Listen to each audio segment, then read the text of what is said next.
we're going to get started with your talks. So our first talk here, this is a contributed paper session, 3 talks all on water. And that's very general, I realize. It's not water contaminants so much as just water quantity, water itself, precipitation, and so on. And Craig's joining us from the UK. This, I was going to say afternoon, but it's well into your evening now, Craig. Thank you for sticking around. And he's going to kick off the session. So Craig, over to you. Thank you very much.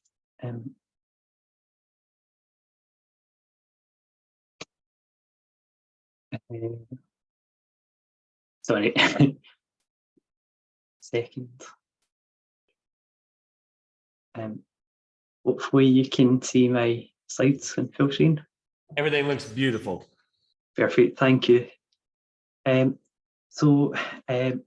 I'm Craig Wilkie. I'll be presenting a talk on assessing water quality from satellite data in the Ramganga River, along with this is work along with Susie Jittery, Claire Miller and Marion Scott of the University of Glasgow. So the Ramganga River flows for around 300 kilometres through the north of India. It's a major tributary of the Ganges and it provides water for millions of people living in its catchment. However, although it has pristine Himalayan water in its upper reaches, it becomes quite highly polluted further down the river. There's quite a lot of agriculture, which leads to pollution from nutrients. There are also heavy industries which lead to heavy metals and other chemicals entering the river. And there are a lot of population centres along the length of the river, which lead to, for example, untreated sewage and refuse entering the river. So it's very important to understand water quality along the river. However, they're very limited in river samples from a few point locations sampled very infrequently, which leads to quite a poor understanding of the water quality and health. So the Ramganga Water Data Fusion project is the project that this work is associated with. It's a multidisciplinary project with colleagues in the UK and India.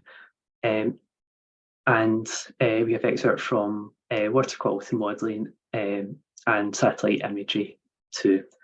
We aim to use satellite data from ESA Sentinel-2 to understand the spatial and temporal water quality patterns in the river.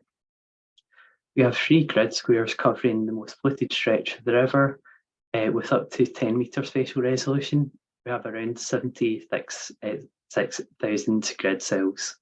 And we have around 6 years of data with around 500 time points. The reflectance data are converted via an algorithm to chlorophyll A measures.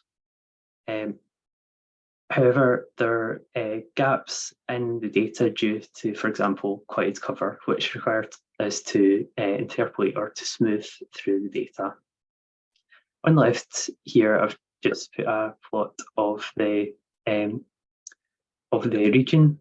We have the North Heart, which is very clean water, and we have the sort of more industrial cities, which lead to more pollution entering the water. So just as an example of the data, in the top right here, I have the data for square root chlorophyll A for 12 locations along the river. We see that there's quite a strong seasonal pattern at all spatial locations. However, there's a lot of variation within that. We have missing data for all locations, and sort of the proportion sort of varies throughout that.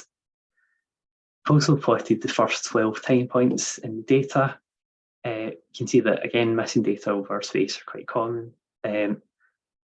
And we do see some examples of sort of common patterns here. We see that the top part and the centre parts of the river tend to have the lowest chlorophyll values, and that's quite a common pattern we see through the data.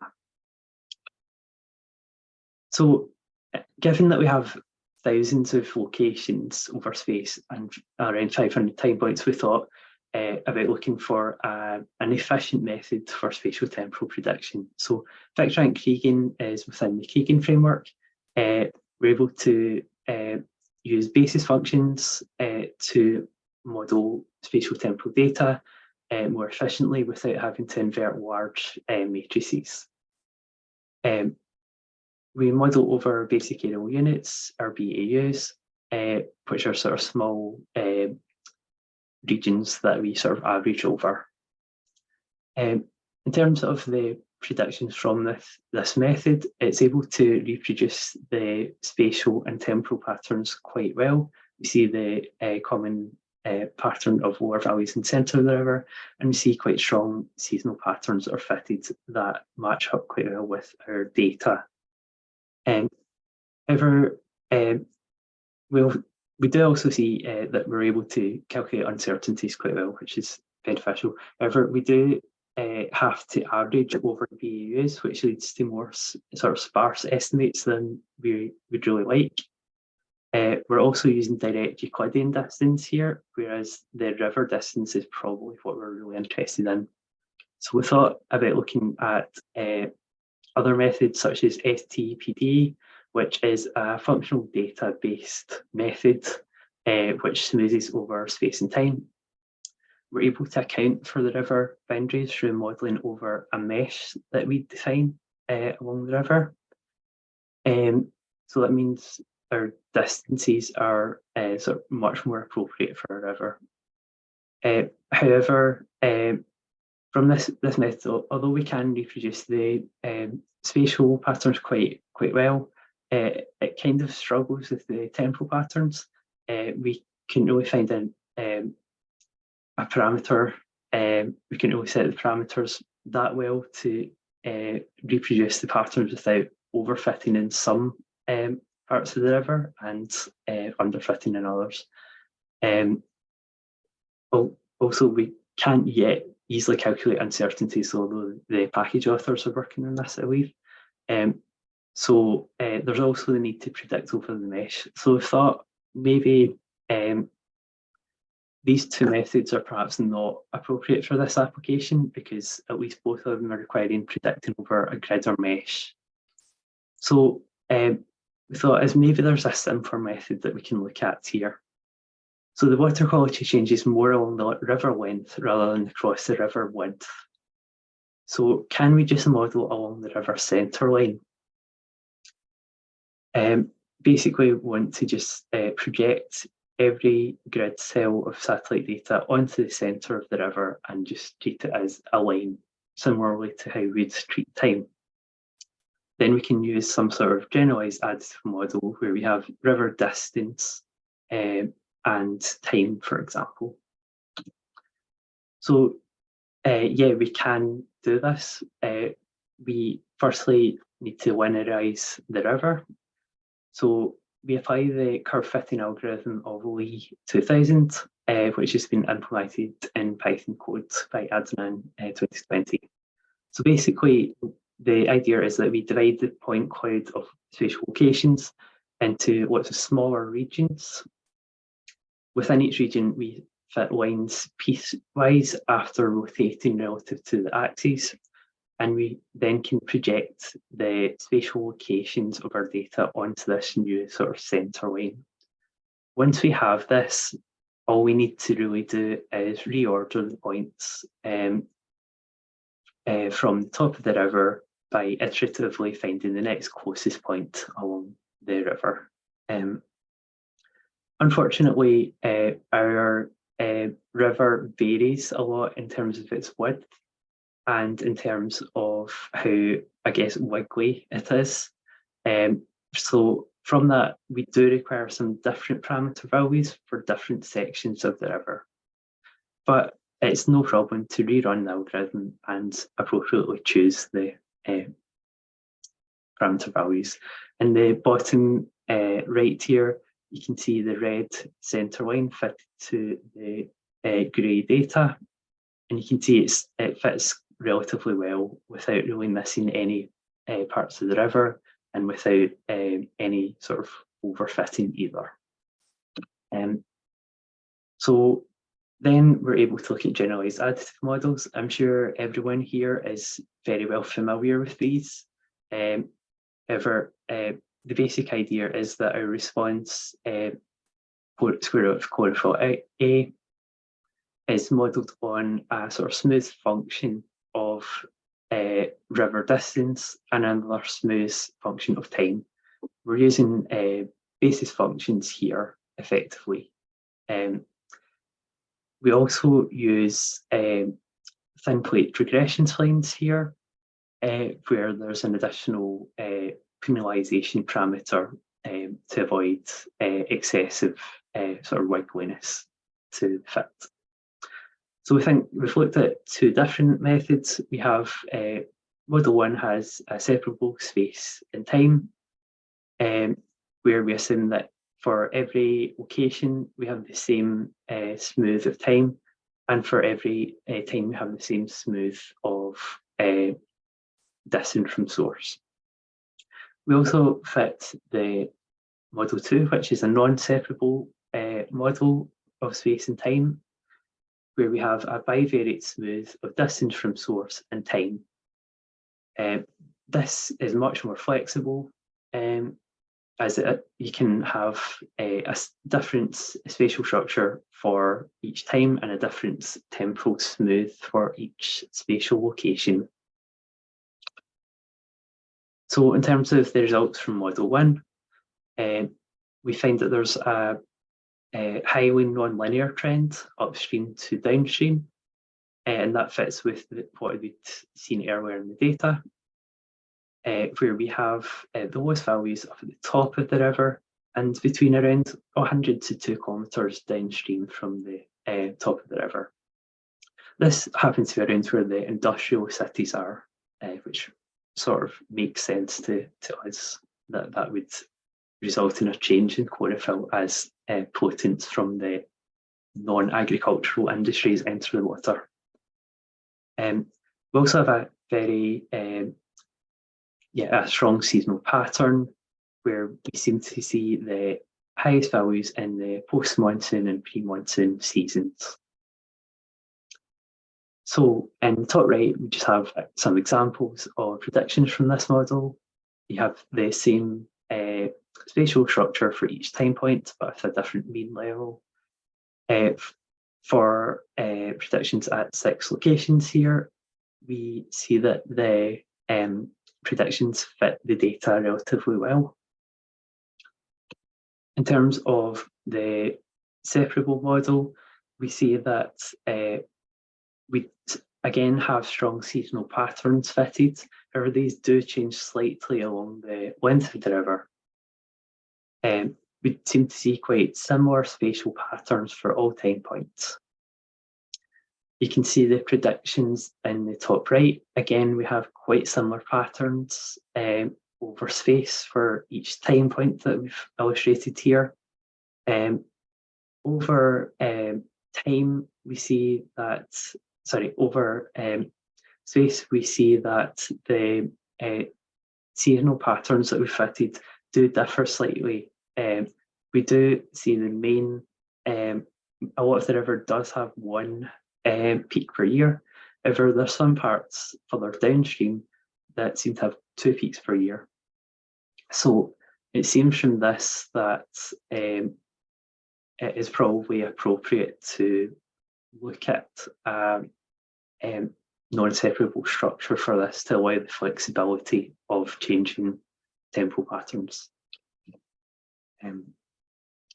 So just a very quick comparison of the two models. Looking at AIC and PIC, we have lower values for the non-separable model, and from a test set that we looked at, we have a lower root mean squared error and mean absolute error as well. So that will suggest that the non-separable model seems to be a better fit to data, suggesting that temporal patterns might vary along the river length, or spatial patterns might differ slightly within each year.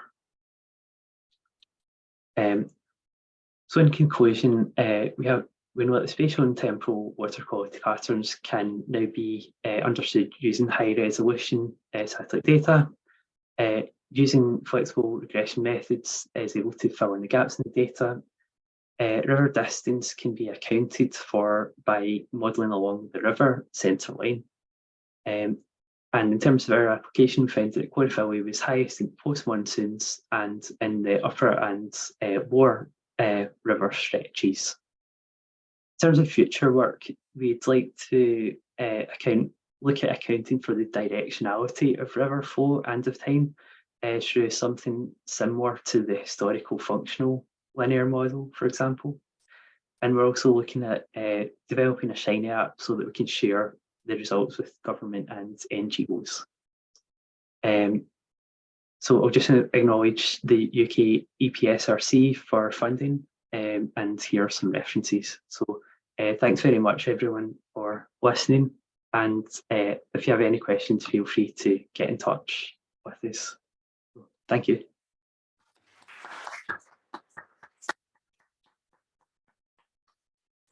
Thank you, Craig. We won't take any questions at this time. We're very much on time.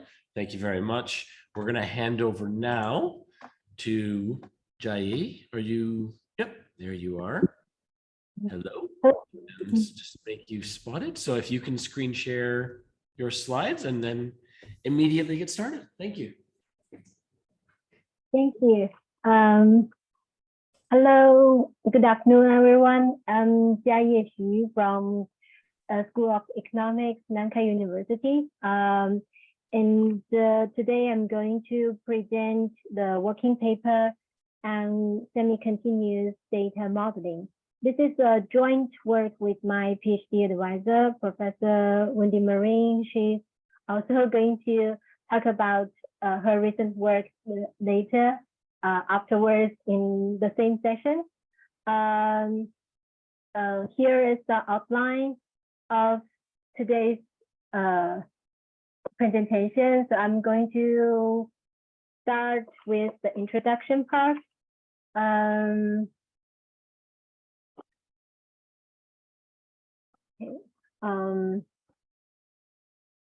I'll start with some motivations. The scientific motivation arises from precipitation studies in semi-arid regions. If we look at the precipitation data collected in the semi-arid region in South Africa, we will find a large proportion of zero. And usually our research goal contains simultaneously inference and both of the amount of the precipitation and the probability of precipitation occurrence. The same problem also arise from in economics, like actuarial science.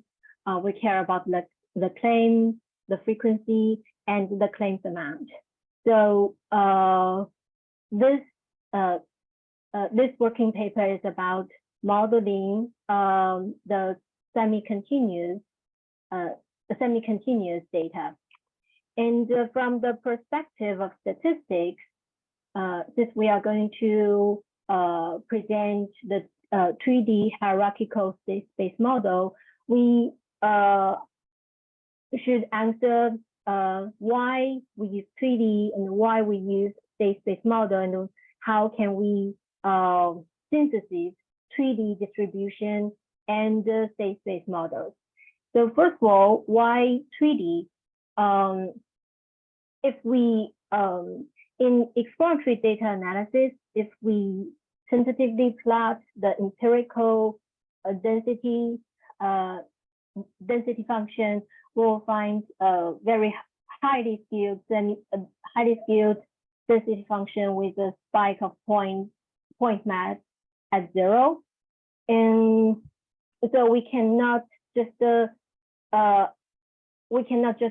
simply assume gamma distribution or some other highly skewed distribution. We need to we use 3D because it's this assumption is more sensible. And secondly, why state-space model? Comparing to a RIMA system, which we are very familiar with in time series analysis, the state-space model accommodates easily the non-stationary process, and because of its interpretability and its dynamic estimate for the coefficient.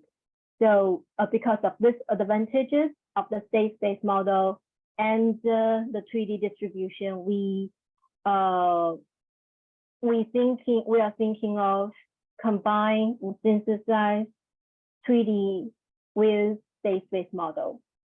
So here is some quick review of the theoretical of the background, a statistical background. This is what the 3D density function looks like, and we use parameter set mu phi p. By mu, I mean when we define the variance function of the 3D family, we define it in this way, in this form, and phi is the dispersion parameter and p is the shape parameter. And a special case, a special class of 3D family is the compound Poisson gamma. It defined in this way when p is between the shape parameters between 1 and 2. Our 3D is the random variable y can be considered as a random Poisson sum of ID gamma random variables. So here we can see a different parameter set, the lambda, alpha, and gamma. In the applied fields like climatology and economics, parameter set lambda, alpha, gamma often preferred for interpretation, but for theoretical studies, parameterization mu phi p is more frequently used, and they are equivalent. This has been shown in some reference. So in this working paper, we stick with the parameter set mu phi p. So that's the background knowledge about 3D family and the compound Poisson gamma. And next, let's look at the model structure of 3D hierarchical state space model. We start with the linear Gaussian case of the linear Gaussian case of the state space model, and it can also be called the dynamic linear model, the DLM, and it has observation equation, evolution equation. What we are interested in is the inference about the state vector xt in this formula, and yt in the model is just the true observation, the real observation, like our precipitation data. And here is the definition and assumptions. I'll skip this details. In next page, this is the model specification for a local linear state space model with 2 seasonal components. We actually can have more seasonal components. Here we just use this as an example. This is the state vector, and we use Fourier form seasonal model. This is the Fourier harmonics, and we have known constant F matrix and G matrix. Vt and Wt can be constant, V and W. It can be known, or it can be unknown, and learn from the data. This is model specification. And so here comes the 3D hierarchical state space model. If we do not have the true observation stage, this model will reduce to the dynamic linear model we just looked at the previous page. But here we have both of the observation, the true observation, the latent observation, and this model is also completed with the prior distribution for V and W. This can be estimated from the data. So how can we make the Bayesian inference for this 3D? This is standard. After modeling, we have to make the inference. If we are doing the Bayesian inference, we first of all should derive the joint posterior distribution. And here is the profile MLE. If we want to use would like to use the time invariant, but in practice we use time varying by t hat estimated using the GAM for location scale, shape and scale. This is a built-in function in MGCV, so it's really quick to make this empirical Bayesian inference. Oh, I didn't scroll down. And then this is also a standard algorithm. It's called FFBS in a Gibbs sampler, and we just do this standard inference and get all unknown estimator. So the very last bit is the implementation, the evaluation.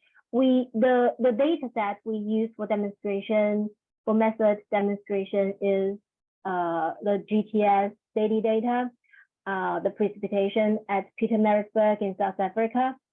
And we scale up to weekly data for this method demonstration. And after fit the model, running all the algorithms, we check the posterior predictive distribution, we check the median, and the credible interval from the empirical posterior predictive distribution.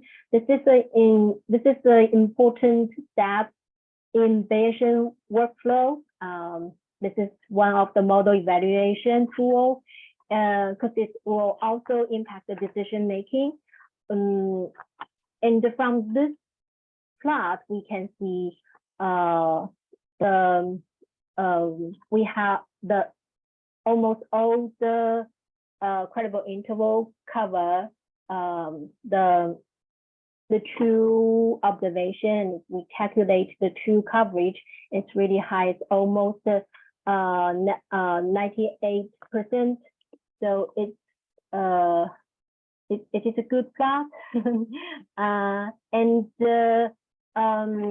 one of the advantages of using 3D HSSM is to not only get the PPC for precipitation magnitude, also we can do PPC posterior predictive checking for the probability of occurrence of the precipitation.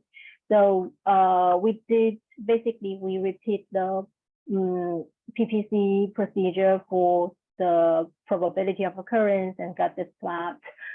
And for the next step, this is just a working paper, and in the future we are going to explore more sites in South Africa's corn production area, which is in this area. It's also known as maize triangle. We'll explore more sites in this area. Also, we try to associate with the ENSO indices, try to do indices selection or information combination and add them as a regression component into this hierarchical state space model. So that's all for today's presentation. Thank you for your listening. I'm open to the questions if there are any questions.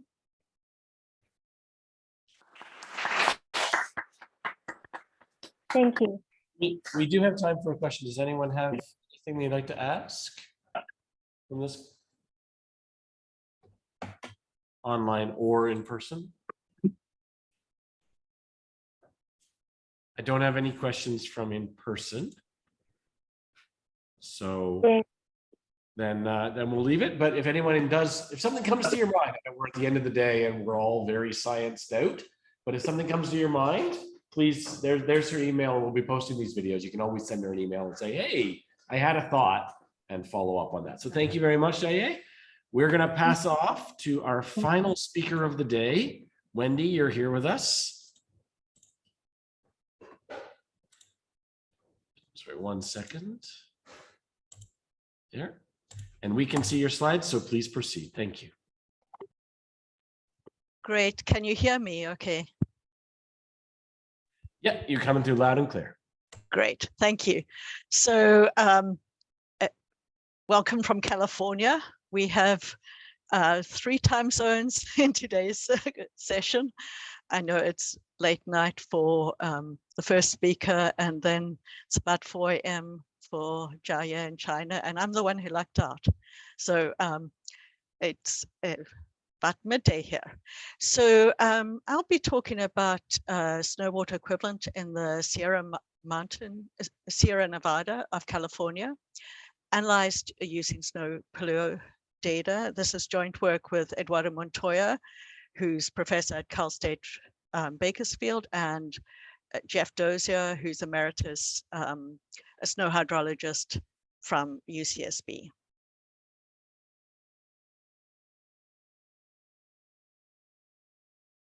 Okay, so I'll talk briefly about California precipitation, data sources, and then the functional data analysis approach we take to study variation in the snow accumulation and melt cycles, where there's both amplitude and timing variation.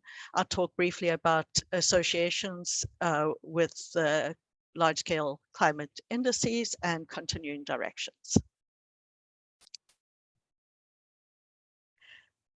So what is the snow water equivalent?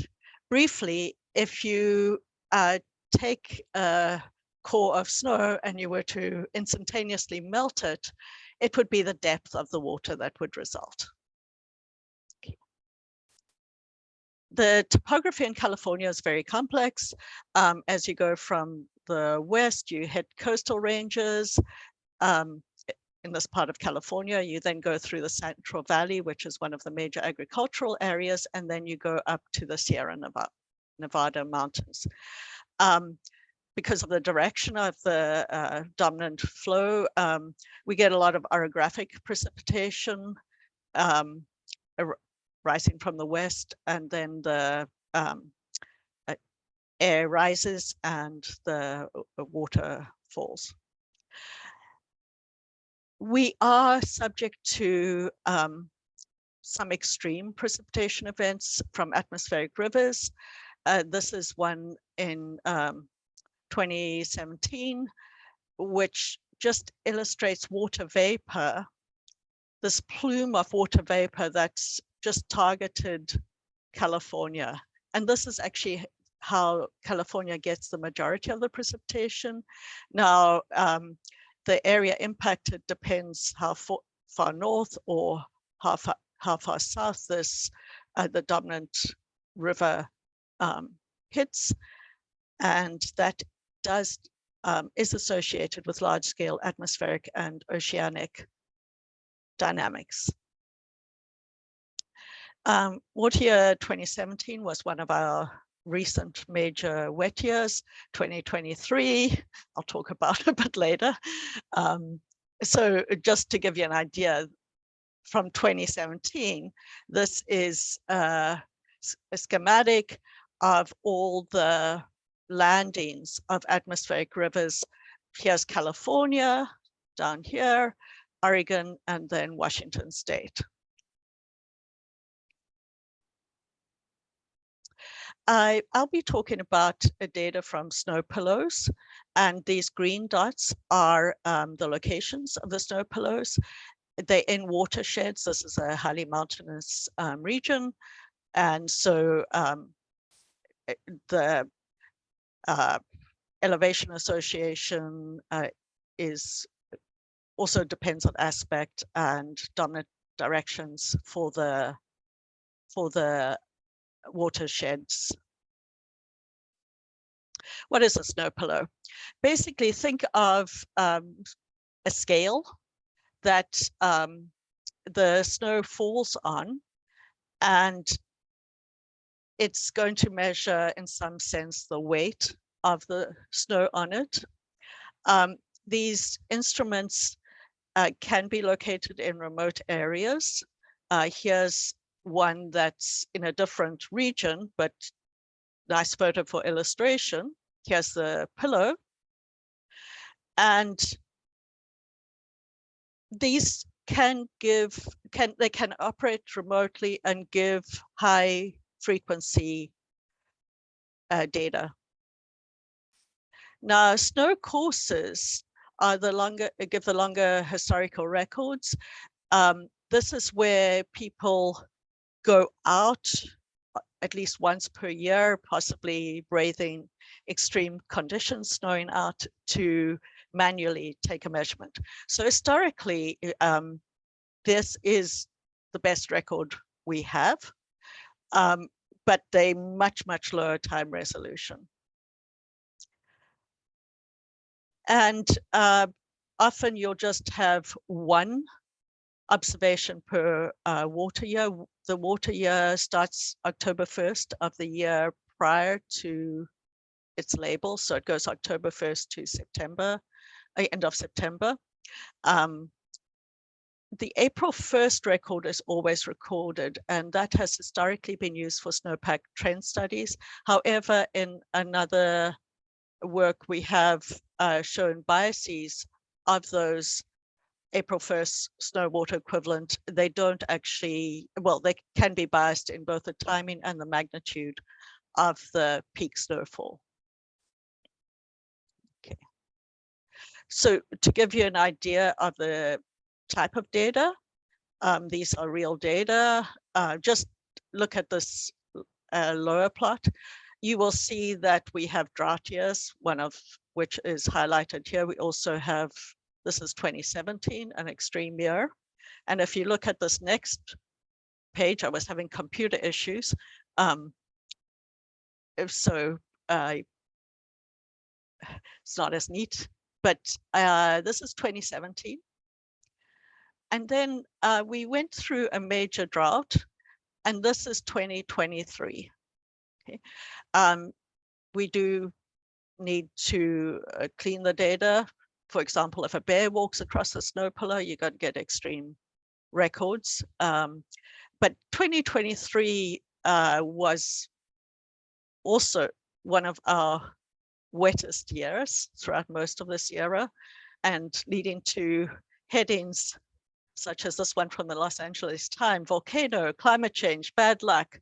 Why California was hit with 31 atmospheric river storms, and this was in April of this year. So basically what we get, if I've taken the accumulation and melt cycles for one site, and I've just highlighted a few years. This is a plotted versus day and water year. And you see that we can view these as functions where you get the snow accumulated, and then often you'll get a sharp melt. But these blue lines represent a few distinct years, just to illustrate that we have both the timing and amplitude variability. And we call that amplitude and phase variability. Our goal is to study changes over space and time in this variability.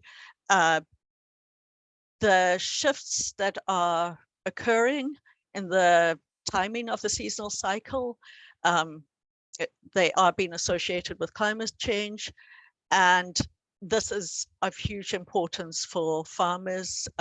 California produces a lot of the agricultural products in the US.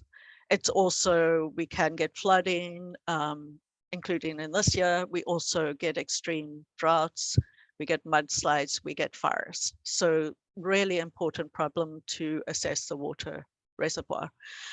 For illustration, here we have 3 profiles, 3 different colors. The first is just to map them using a time transformation or functional registration into a time scale that we call meteorological time. So we get all the curves into a similar timing in terms of the features of snow accumulation and melt.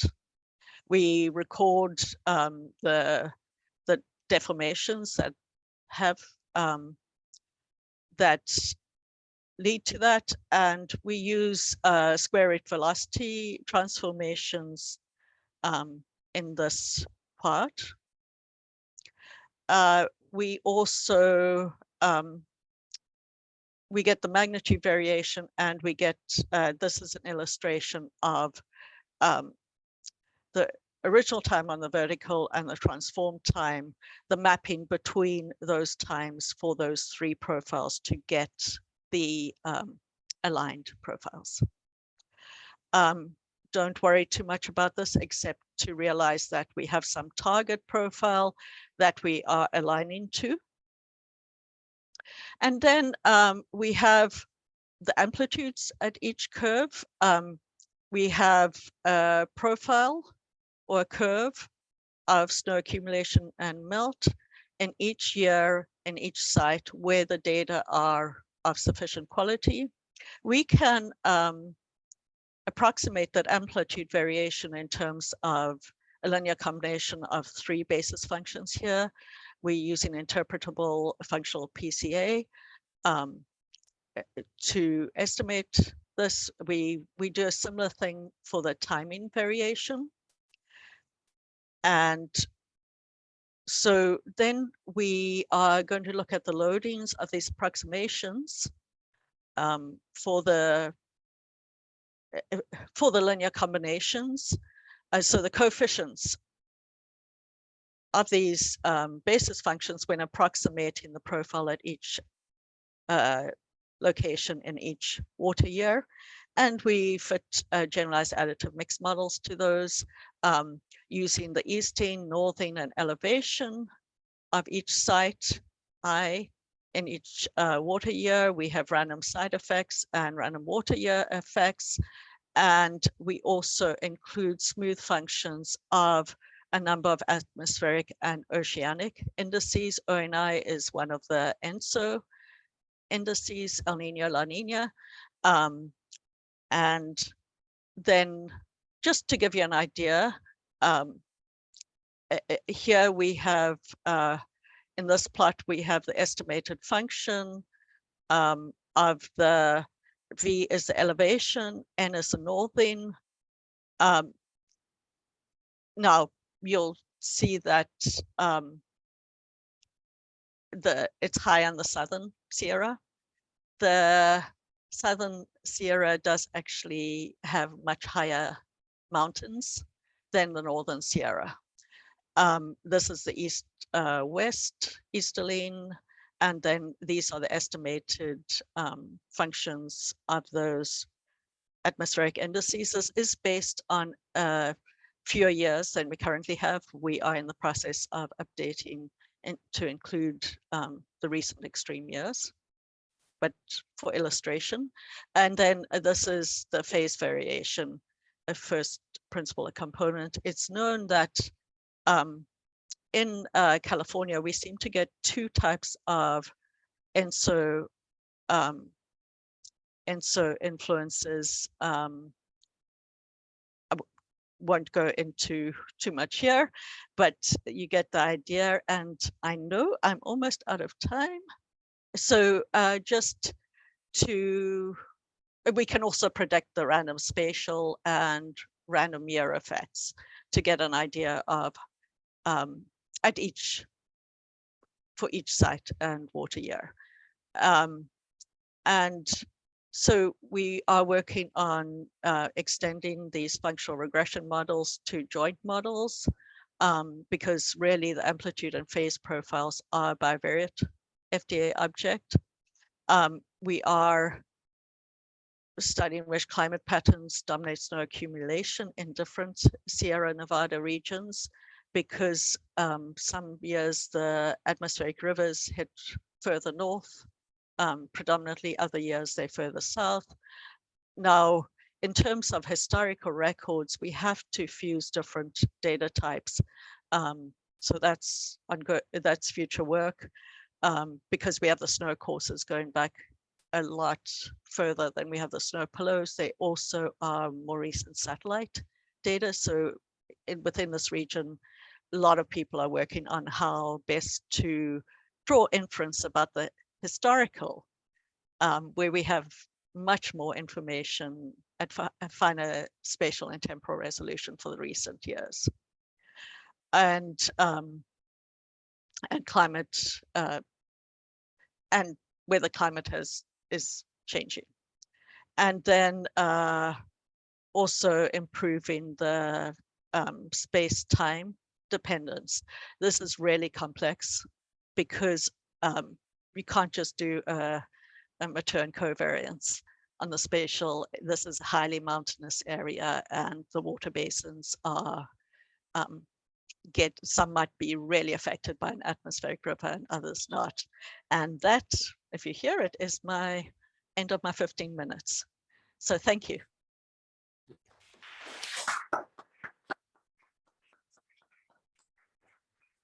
So we have a couple of minutes before we have to terminate this and let anyone who's not staying for the AGM depart for their afternoon. Does anyone have any questions for Wendy or either of the other two speakers? It's nice to hear you, Wendy. This is Abdul and Sharawi. Nice to see you. I didn't catch the name.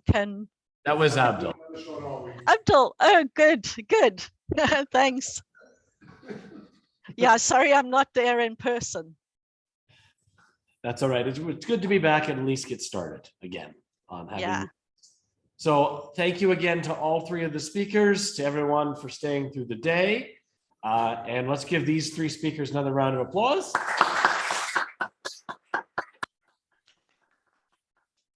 And we're going to end this Zoom meeting and we'll be starting up a new one for the TIES AGM, which is the other link. I will just paste that for anybody just to save you a moment. If any of you are hopping over into this new Zoom, there's the link. Please grab it now. And I'm going to now shut down this meeting.